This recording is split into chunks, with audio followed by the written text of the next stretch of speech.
Welcome to the Living Day by Day show. I am your host, Minister Lakiba Wallace, along with my co-host, Pastor Yolanda Snipes. And today, we're going to be dialoguing about dealing with grief.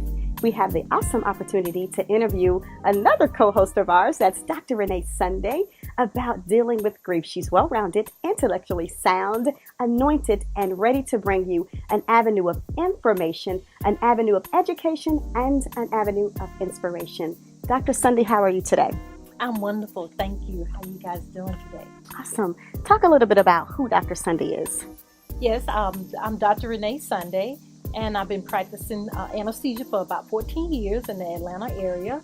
And I'm the CEO of Sunday Publishing Company, and I'm the author of Sunday Grief MD. And you know, every time we hear that someone has passed, you know, there's always somebody in our family or a friend or a coworker that we may encounter that is going through grief. And so all too often I hear people talk about grieving should be, you know, maybe 30 days or 90 days or grieving after a year, you should be over that loved one who just passed. And so talk a little bit about, is there a time frame for someone to get over grief? Well, first of all, everyone experience grief differently. My grieving process will be different from yours, and also it's yours. And we can't really judge if someone takes longer than the other. Some people is, a week, 2 weeks, a month, or even a year.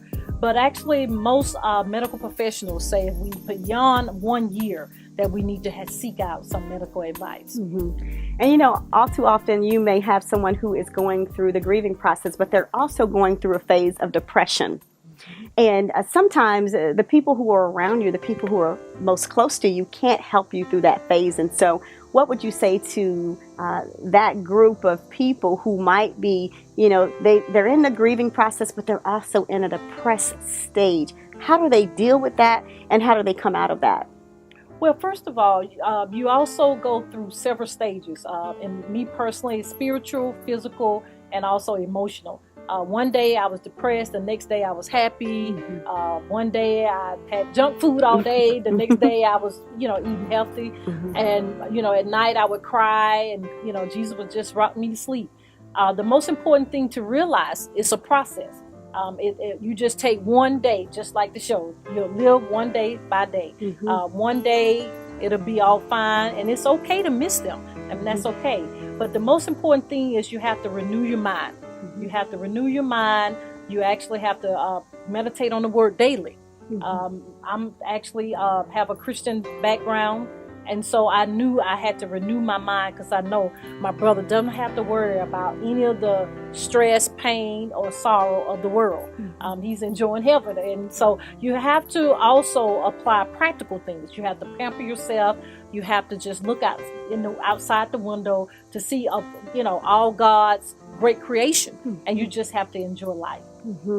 And I'm so glad that you alluded to that, because I think all too often when you're in that state of depression or you're in that state of grieving, you really don't understand the importance of renewing your mind. And we know the Bible says that, we need to renew our mind. That's in Romans 12:2. And so I was just so elated to hear you say that is part of getting out of the grieving process and out of the depressed state, is to renew your mind. So that was very well said.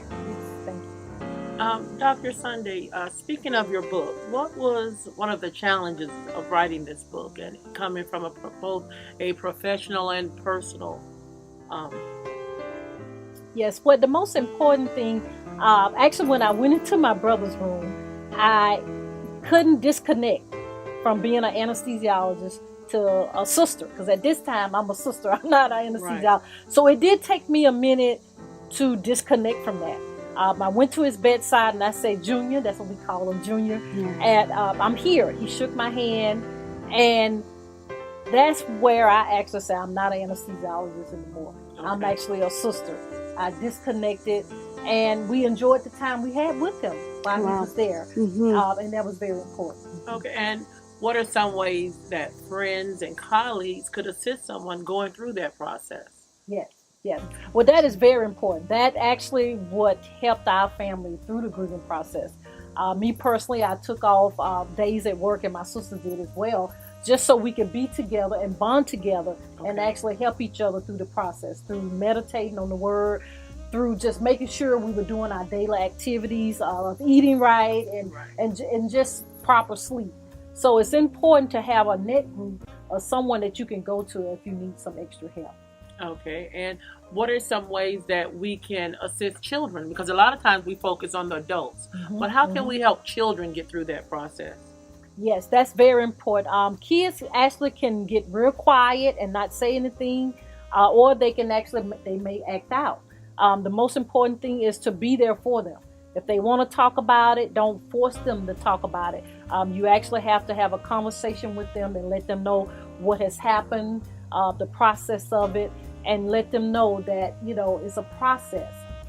Don't beat themselves up. And they actually are particular counselors that specifically train in children in this situation. Well, are there some indicators that we should look for when it may be time for us to get that additional counseling for our children? Yes. If they're actually trying to harm themselves or harm someone else, that is very important. That's also true if it's an adult. You need to seek a medical attention very quickly. Okay. Awesome.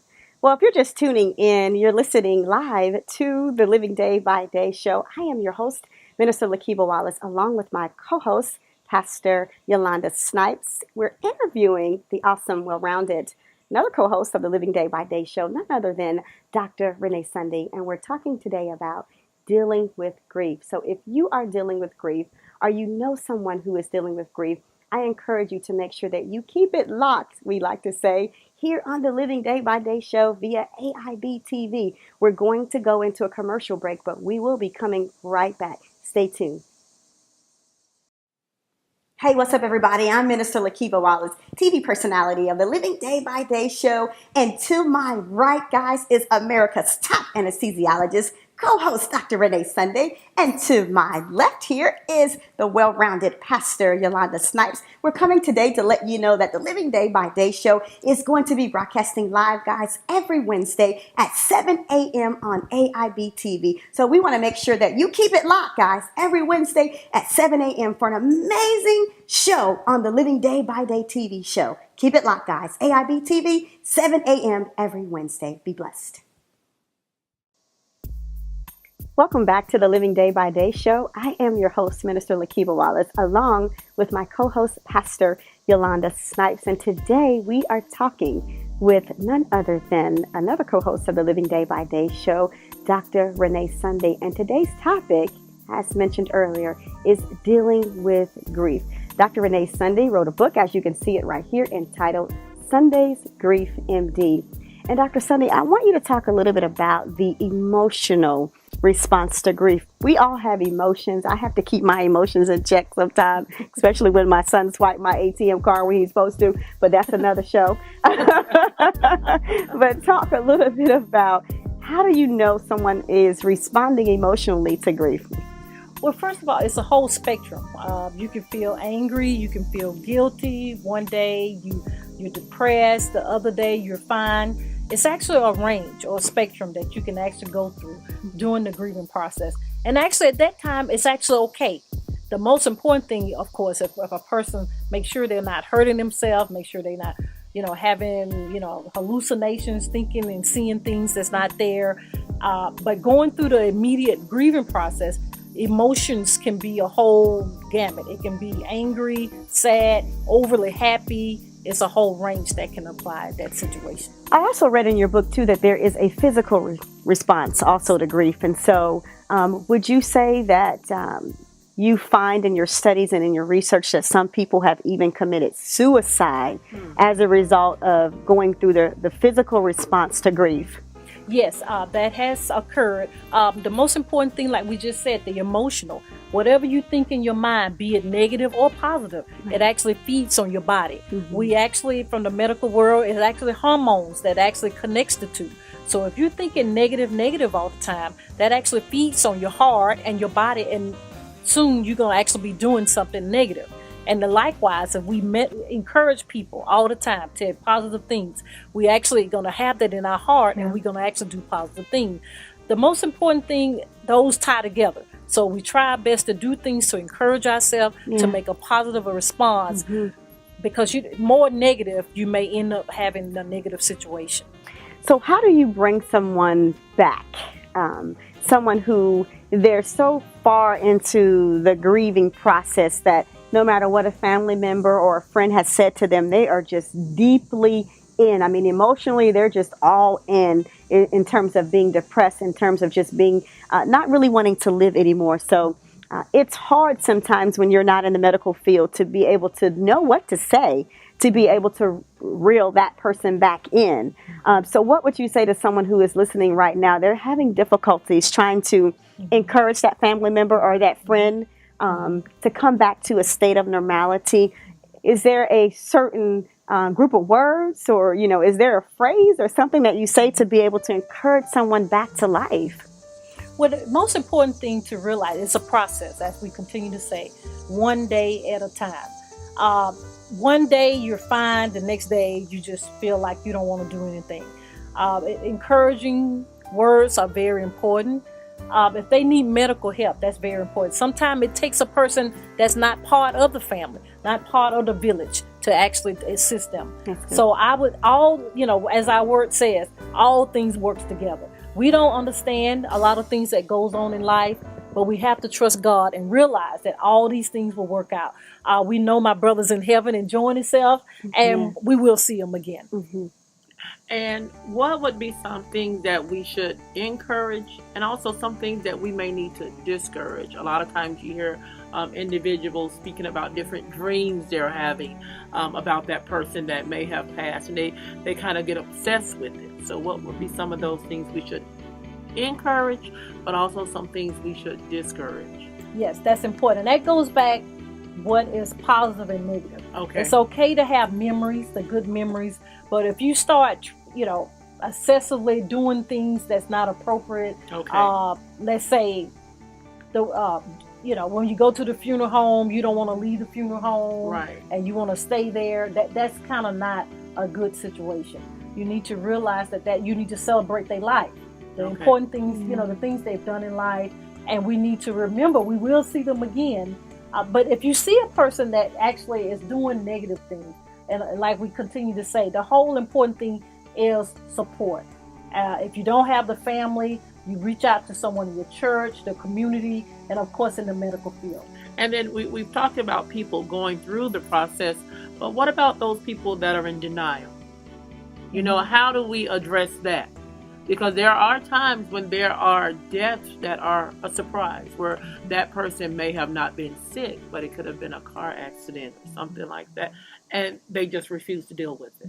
What is the proper way to deal with that? Yes, well, like myself, my brother, I saw him a week before, actually talked to him, and we had texts each other the night before it happened.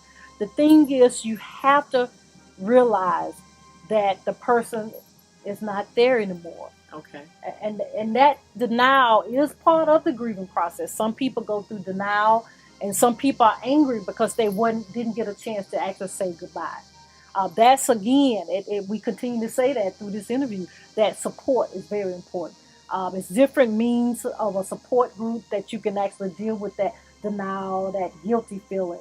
Because the most important thing, especially with the Christian background that I have in my family, we realize through our word that we will see them again in heaven when we all go to that place. Okay, and that leads me into your chapter about spiritual response. How would you explain that, the spiritual response to death?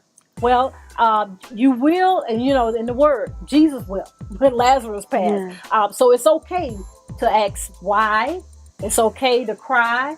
It's okay to go through those things because we are human. Okay. We're not perfect and we'll never be perfect.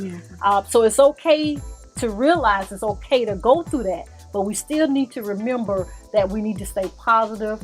We need to bring our word in and renew our mind daily and believe first what's in the word, and then we need to apply it to our life, and then we need to walk it out. Okay. Thank you, Dr. Sunday. You are with us here at Living Day by Day with our guest and co-host, Dr. Sunday, and we'll be right back with AIB TV.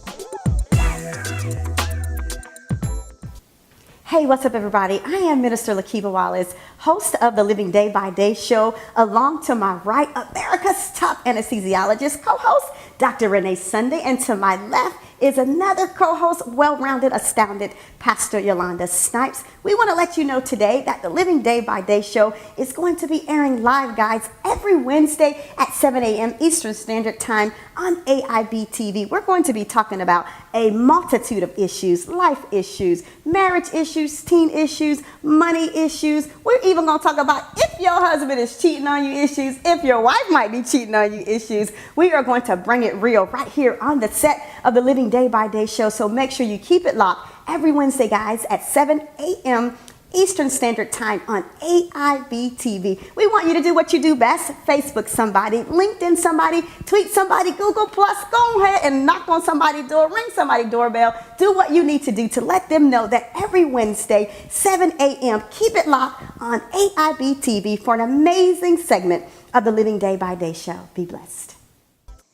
Welcome back to the Living Day by Day show. We're talking today about dealing with grief. I have some backup in the room today. That's none other than my co-host, Pastor Yolanda Snipes. We are interviewing together, guys. We're tag teaming on Dr. Sunday today about dealing with grief. And if you're out there and you're dealing with grief, or you know someone that is dealing with grief, I encourage you to make sure that you keep it locked right here on the Living Day by Day show via AIB TV, so you can get some information about how you can transition from one phase of grief into a level of normality.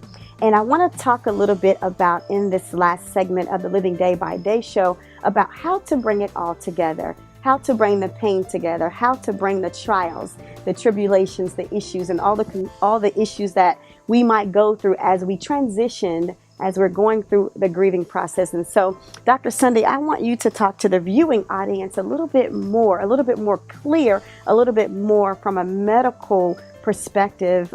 How can one bring it all together after they've gone through the grieving process? They've experienced the pain, the problems, the trials, the issues, all those things that we all are not exempt from. We will go through them one phase or another, one day or another. And so how does one really transition out of that? Well, it's very important to acknowledge, one, that it's okay to go through the grieving process. But the most important thing to realize is not to get stuck in it. Mm-hmm. We have to move forward. And that's what we actually, in the book, it's a term called transition, as you said. And that's when you have a light bulb experience or you have a revelation that it's okay to move forward. Because we realized in my brother's situation, mm-hmm. I know he would want us to enjoy life. Right. So I said, wait a minute, my brother, he would want us to enjoy life and to accomplish our goals in life. Because that's what his motto. He was always saying that he was proud of me. Mm-hmm. And so when that light bulb came, I said, wow, I can't continue to do this. I have to move forward and transition. And I renewed my mind daily. And my family, we continue to read the word and apply it to our life. And then the practical things, enjoying and pampering ourselves, was very important. Well, I want to jump around a little bit here. I want to talk about grieving from a marriage perspective. All too often, couples, they're married for a long time, and then you see that surviving spouse 30 days later, she got her a new boo or, he got him a new sweetie. And so is there a time frame, for a wife to find another husband or for a husband to find another wife? And if they do that in the 30-day plan, is that okay? Is that okay? Or do we do this 60, 90-day thing? Now, that's funny. We have to make sure our family, I would talk it over with the family. The most important thing is to have peace. You can't go from one relationship to another just to fill that void. Right. That's not fair to the new person, and that's not fair to you and, of course, your family, because someone in the family is not going to be happy. Absolutely. And others may be happy, but you have to have peace, and you have to give yourself time to grieve. Mm-hmm. Mm-hmm. Awesome. And I'm looking in your book, and I've heard that there's no greater loss than for a parent to lose a child. And I see that you have a chapter regarding your mother and your father. Would you like to elaborate on that? Yes, my parents, they're Mr. and Mrs. William Sunday. Mm-hmm. I love them dearly. Actually, only thing I have known it's a Christian foundation. That's what I grew up in. That's what I knew. That's what I breathed, literally. But my mom was so amazing. She was the first one to say, when they told us we had to take my brother off life support, that he's enjoying heaven. He'll be in a better place. I know that's a cliche, but she really meant that, because someone in the family had to take that stand to move us forward, because we were all in shock. So she actually did that, and that was just so amazing. She said she wanted to go in and actually see him one more time. Right. And that was a very important moment for her, and as well for my father. And my father said, it's okay. He told the family it's okay. And that actually, I cherish that. And I actually, in the book as well, have written 2 poems that express what I saw in their eyes. People say, did they write it? No, this is what I viewed by seeing their actions and their behavior. Wow. And you know what? Just thinking about it, that's probably a great response for people going through grief. Maybe writing that poetry, or even writing that goodbye letter to that person, I would say. Yeah, that's very important. That's why at the end of the book we have a journal, because that's what really helped me and my family, is writing out your emotion, writing a love letter back to my brother, saying how much we loved him. And now when I go places, I always have his picture there. So he's so proud that I'm actually doing, fulfilling my dreams. And also, I mean, speaking of mothers and fathers, we also see times when there's young parents that may lose a child, and just that tension kind of separates the two. What are some indicators they need to look for before it just snowballs into to a bad ending, or even worse ending than dealing with that death of that child? Yes, as we continue to say, it's very important that the family is there. The family really need to increase that bond, embrace each other. Because my mom said, it's nothing like losing your son. You can't even explain it. That's what she told me. And I would not understand that still now, because I don't have kids. But she said that's something that you can't even put an expression on. Because in my mom's situation, after me, the doctor told her not to have any more kids because of diabetes, etc. And my dad did, and he was wonderful. Everything worked out. But she said you can't explain that. But the most important thing she knows, he's in a better place and he's enjoying heaven. Okay. And then one more question. Let's look at a professional perspective. What about employers that have employees going through this grief or the loss of a loved one? It's more than those 3 days of excused absence. What are some things that they can do to help that employee transition back to work? Well, a lot of corporations now have a psychologist that's connected with their group. It's different support groups that's actually free. And actually myself, I'm actually doing seminars that people can come in, and actually we can do that on a corporation level, because it's a process. And if you hear from someone that's been through it, as we say, a testimony, you can see that they're transparent and they can relate. And that actually makes you feel better, so you won't feel like, oh, I'm crazy. I'm actually, somebody else went through that, and that helps you to move forward. Okay. Awesome. Well, Dr. Sunday, we just want to say thank you so much for taking the opportunity to be on the set of the Living Day by Day show. Do you have any parting remarks for the viewers? Yes. I want them to realize it's okay to go through the grieving process. The most important thing is not to get stuck in the process. Always look to friends and family, and of course the medical profession, to help you. And we always say that all things work together for the glory of God. And if you can contact me at any time, I have an email, sundaypublishingcompany@gmail.com, and my website is www.sundaypublishingcompany.com. Awesome. Well, I hope and I pray that this show has been a blessing to you, to your family, and to someone who that you will have the opportunity to reach out to. We always slate these shows and gear these shows to be an avenue of information to the viewers. And so if you're out there today and you are going through grief, I want you to take the opportunity to contact Dr. Sunday, or you can feel free to reach out to myself, Minister Lakiba Wallace, as well as the co-host of the Living Day by Day show, Pastor Yolanda Snipes. We are here to be able to bring you an avenue of information, an avenue of inspiration, and an avenue of education. Well, we have had an amazing time on the set today. It has been a true joy to be able to bring this show today entitled Dealing with Grief. Make sure that you check out our website at www.livingdaybyday.net. I always like to end the show that we love you right here on the set of the Living Day by Day show, and you can't do anything about it. Be blessed.